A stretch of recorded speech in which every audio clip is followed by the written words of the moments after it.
Halo guys, kali ini kita berkunjung ke Museum Tubuh yang lokasinya di Jatim Park, Kota Batu.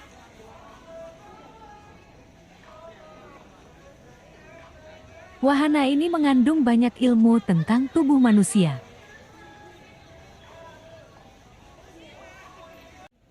Tiket masuknya sangat murah.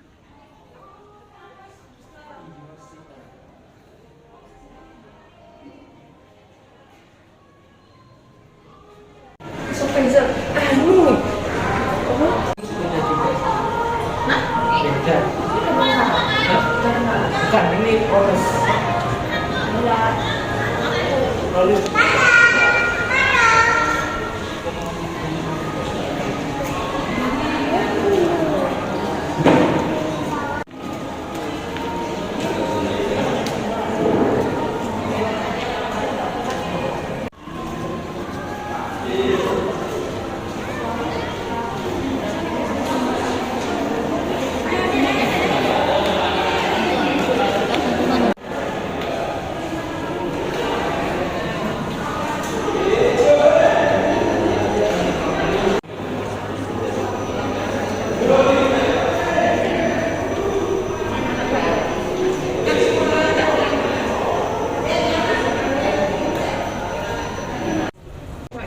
Oke, sekarang kita masuk, ini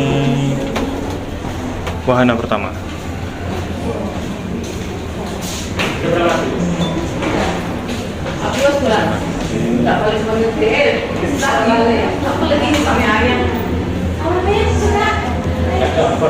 Kita masuk zona lagi. Kita masuk di dalam zona kaki dan juga lidah ya. Jadi yang di bagian depan itu adalah simulasi dari penekuk organ giginya, mulai dari gigi seri, taring, dan juga erat. Jadi gigi kita itu mengalami dua tahapan tumbuhan ya. Ada gigi susu, jumlahnya dia ada 20, gigi permanen jumlahnya dia ada 32. Lalu yang di sebelah sana itu simulasi dari penampakan kawat gigi ilmuwan. Jadi pemasangan kawat gigi tidak hanya dilakukan di area luar ya, di area dalam pun itu juga bisa. Di sebelah sana yang di area gigi serinya itu simulasi dari kawan gigi atau plak gigi. Jadi terbentuknya kawan gigi atau plak gigi ini setengah jam setelah kita makan. Usahakan kalau habis makan untuk kita berfungsi.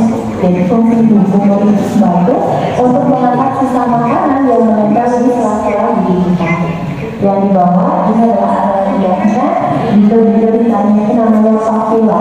Dia adalah sensor rasa. Jadi kalau teori lama menjelaskan adalah rasa tertentu di setiap area. Tapi teori yang baru, semua area lidah bisa mengejar semua rasa kecuali pedas. Karena pedas itu bukan rasa, dia hanya sensasi panas akibat dari iritasi yang terjadi pada papilla kita. Kedapit aja, tetap kalau lagi gosok gigi, area lidah ini juga harus dibersihkan untuk menghindari terjadinya bau mulut dan juga sariawan. Sehari gosok gigi cukup 2-3 kali aja, jangan terlalu berlebihan karena terlalu sering gosok gigi bisa memicu terjadinya nanti gigi Sensitif. Nanti kalau lanjut lagi, rutenya kita ada sebelah sana ya. Terima kasih.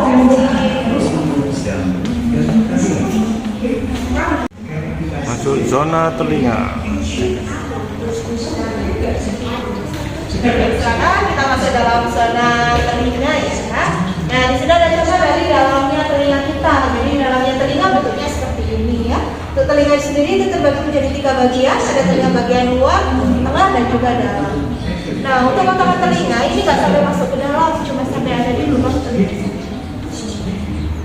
Nah, dan untuk membersihkan telinga ini tidak boleh setiap hari karena kotoran yang ada pada telinga kita dia bersifat antimikroba.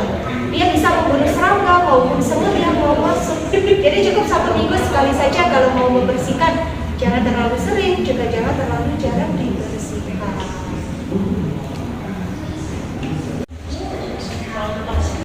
Ini yang visualisasi oksigen dan hidungnya besar. Itu lebih patut berdasarkan hidung. Gimana ini? Batu, pucuk. Orang kok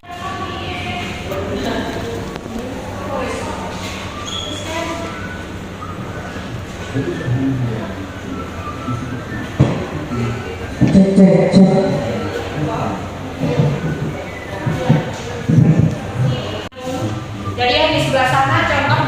bulu hidungnya saja.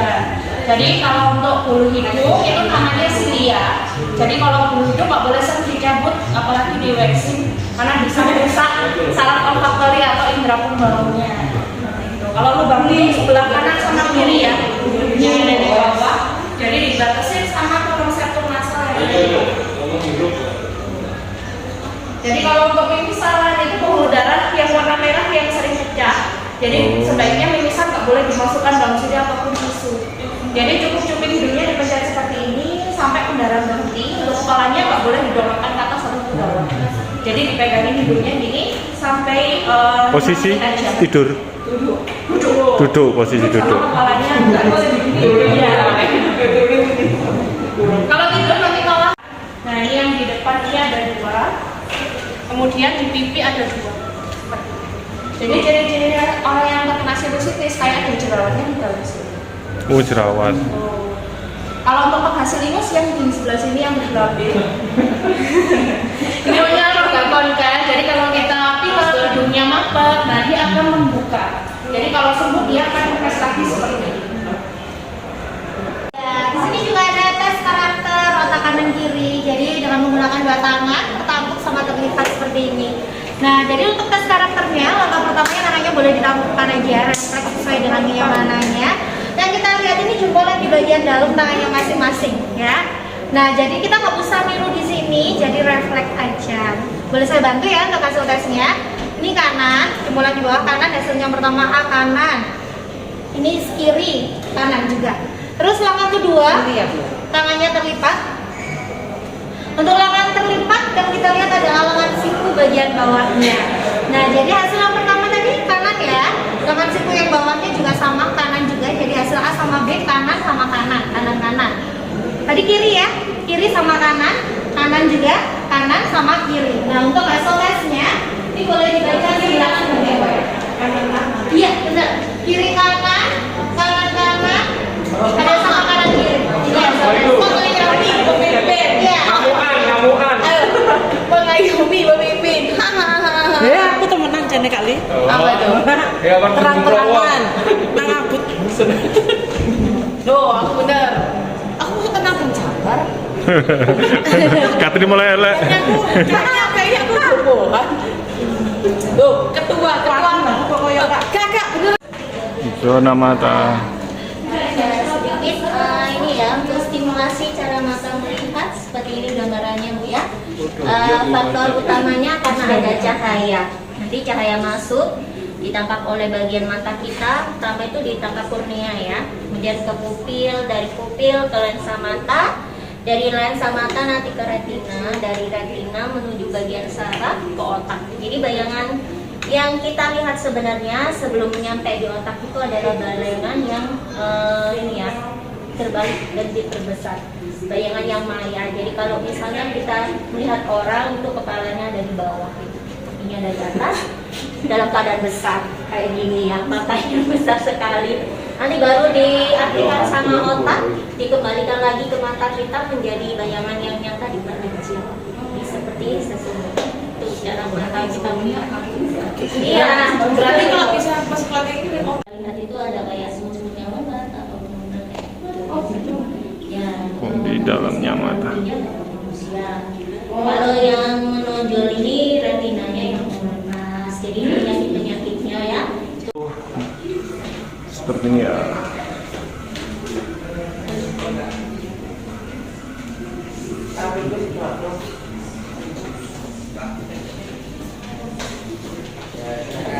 Masuk zona aktivitas.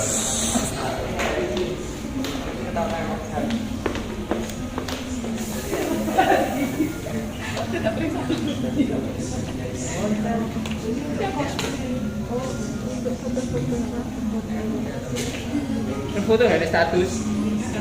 Boleh ya. Ini anak lambinya nggak cukup ya. Nah, ini kalian kelihatan. Ini apa kita gerakan nanti juga di sama orang ini, Pak. Nah, joget pusat.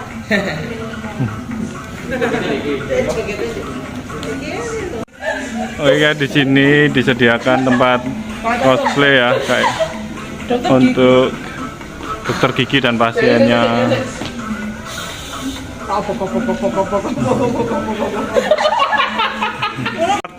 Go.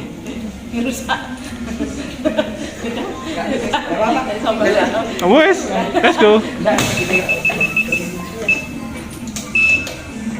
Nilainya saudara 20-25. Rekornya berapa Mas?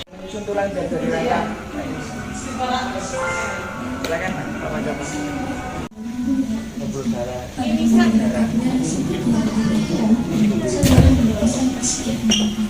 Halo, nama aku.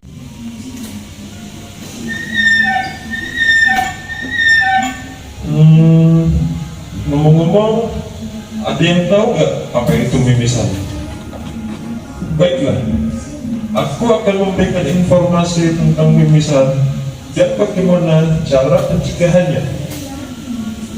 Mimisan adalah pendarahan yang berasal dari hidung.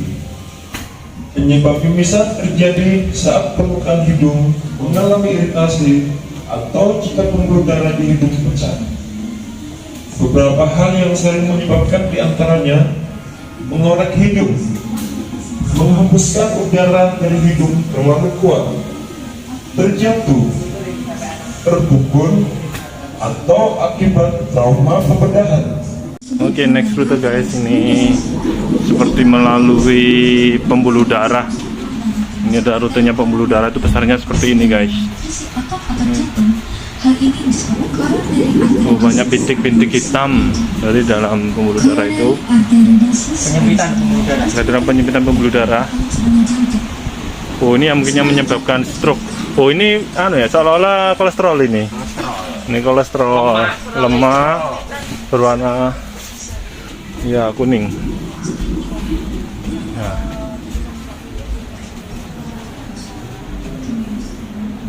Oke, kita masih perjalanan guys. Kita masuk ke zona jantung. Masuk zona jantung. Ini bentuk jantung.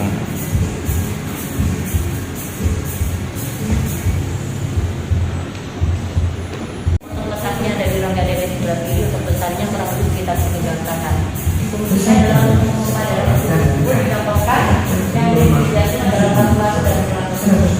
Kalau yang sebelah kanan itu contoh dari beberapa penyakit yang terjadi. Nah, di sini diupayakan selalu sehat, jadi diupayakan kalau yang merokok dikurangi, vape dikurangi karena bisa memicu pengentalan darah karena sekarang tidak kenal usia. Jadi bahayanya adalah stroke karena stroke itu juga pengentalan darah cukup besar, apalagi tentang pembuluh darah. Sehingga diupayakan general check up secara rutin, bisa 6 bulan sekali, kita cek gula darah, asam urat, kolesterol, dan tensi darah untuk mengetahui deteksi jantung. Dan juga biasanya olahraga diupayakan mungkin istilahnya cukup atau menjaga daya tahan tubuh. Jadi yang biasanya kalau yang sering terjadi sekarang itu penyakit jantung, nah biasanya ini jantung koroner.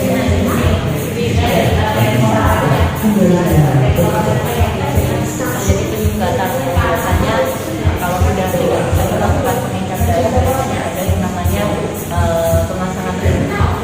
Kalau Pemasangan ring. jadi tetap sudah bisa biasanya bypass itu operasi besar. Ini dia buat jalan.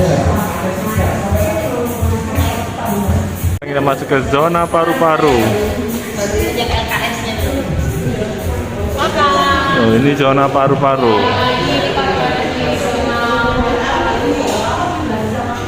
Di sini ada contoh sepasang paru-paru. Untuk yang warna merah, sebelah sana itu contoh paru yang sehat dan hitam ini yang cokok. Jadi Oh, kalau hitam. cokok, paru-parunya itu hitam. Kenapa Parunya hitam? Karena adanya kandungan star nikotin yang ada dalam rokok bisa melemahkan enzim yang ada di alveolus. Jadi udara yang masuk asap rokok tadi itu melemahkan enzim yang ada di alveolus. Jadi enzim ini itu yaitu yang membantu kita untuk mendorong oksigen sama karbon dioksida.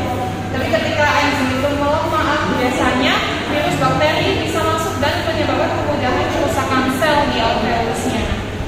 Jadi kalau sudah rusak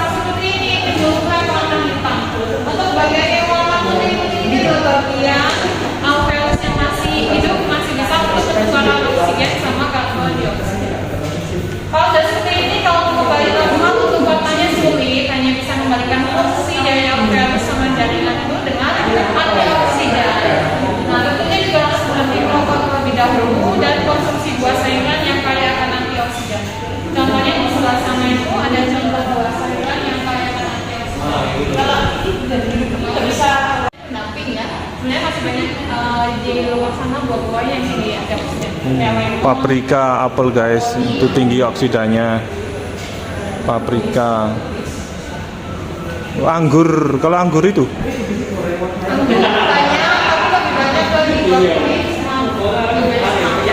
mau. Sekarang kita masuk ke dalam zona hati. Oke.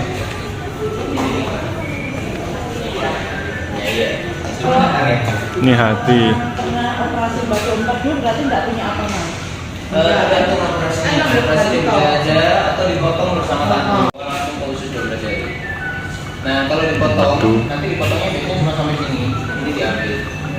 terus efeknya dia kan nggak punya ini lagi. Iya, ini diibaratkan kayak keran gitu sumbernya. Jadi kalau kita ini kan fungsinya cairan penuh itu salah satunya buat membantu mencerna lemak.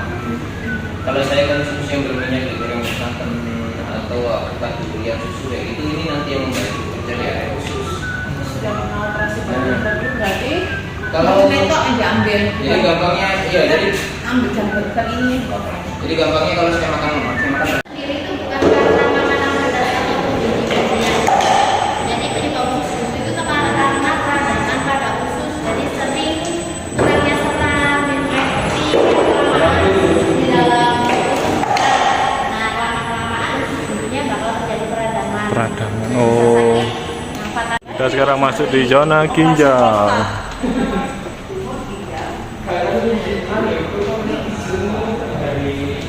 Ada ginjal guys. Oke, kita langsung aja ke rute berikutnya. Sekarang masuk zona pandemi. Ini cerita tentang pandemi di seluruh dunia. Mungkin ini Bapak Doni bisa menceritakan yang Ini nih pasti ada pandemi. Itu ditulisnya bukan berdasarkan benar-benar realnya, tapi ditulis itu hanya faktor akibat.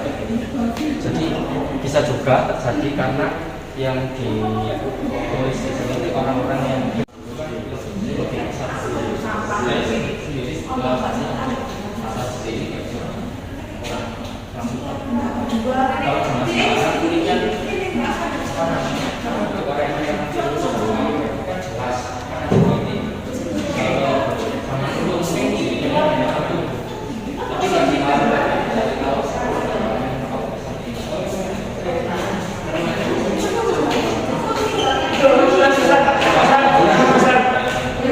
pertama kali infeksi ditemukan di Wuhan, kemudian menyebar dan akhirnya terkonfirmasi pertama Maret 2020 di warga Depok kan. warga Depok. Pasien pertama. Nah ini Langsung bisa ditekan, langsung keluar penjelasannya. nah, jadi dari kemarin ada Wisma Atlet sebagai rumah sakit. Mulai. Ini yang sekarang sudah dinonaktifkan. Nah, kemudian mulai bergeser ada larangan mudik. Untuk menyikapi Penyebaran. Geser. sampai lagi di 2020 vaksin pertama kali Januari 2020. Ini vaksin yang apa ini? Vaksin yang pertama Apa? Vaksin apa? Sinovac.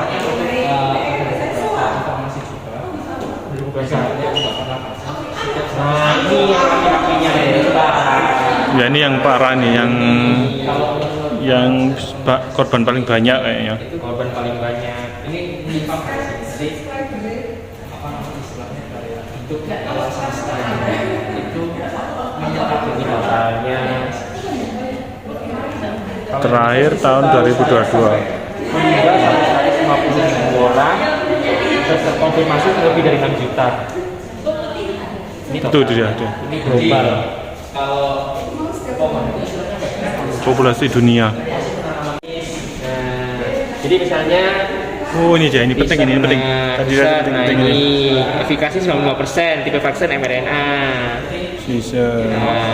Sebentar. Ada Sinovac. Banyak banget. Sinovac penjelasannya ini dosis 2 kali efikasi 50 sampai 50% guys. Ya, Sinovac. whole virus. Kalau yang paling tinggi efikasinya ini sih, setahu saya Pfizer. 2 kali. Tapi yang menarik ini, ini Johnson 1 kali aja dia. satu kali. Dosis Efikasinya- satu kali. Dosis satu kali aja. Ini Satu-satunya. buatan? Johnson. Buatan? Ini Johnson & Johnson.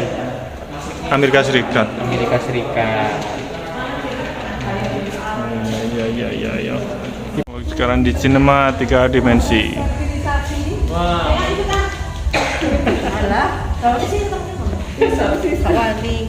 Sistem imun sama bakteri.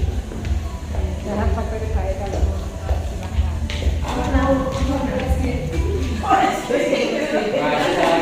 Aku mana yang ngomong? Iya, gue jatuh lagi. Oh, itu loh kau pakai ini. Nah, ini kalau melihat titik bayinya, ini usia kehamilan berapa bulan? Udah hampir lahir ini. Udah hampir lahir, udah besar. Oh,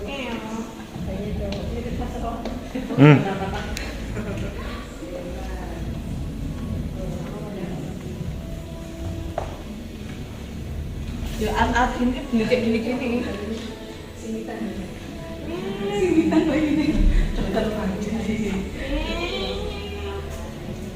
usia kehamilan berapa bulan ini dok? Kehamilan bayinya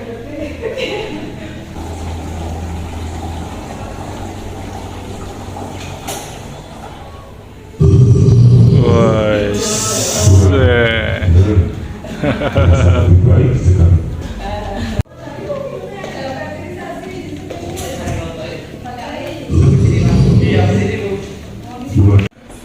Area tulang sendi.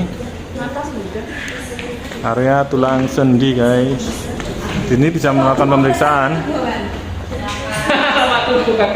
Ini bisa melakukan pemeriksaan juga. Golongan darah, lemak tubuh. Bentuk tubuh tidak perlu ya. Sini ada pemeriksaan guys. Golongan darah dan kadar lemak. Kenapa harus dipelokkan kadar lemaknya?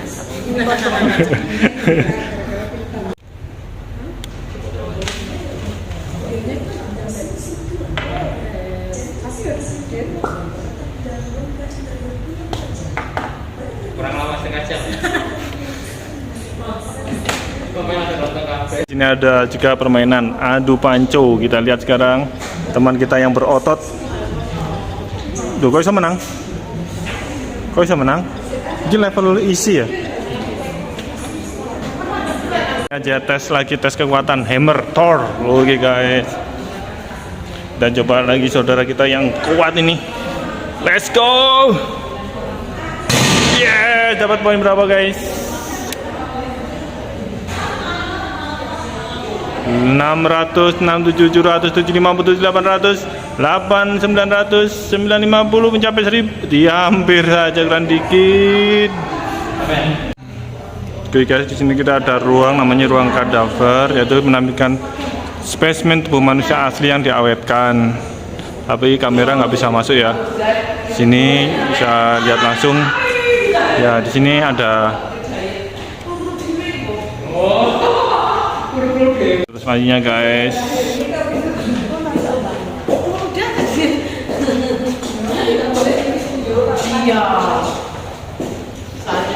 Nah, kita sudah sampai di pintu keluar.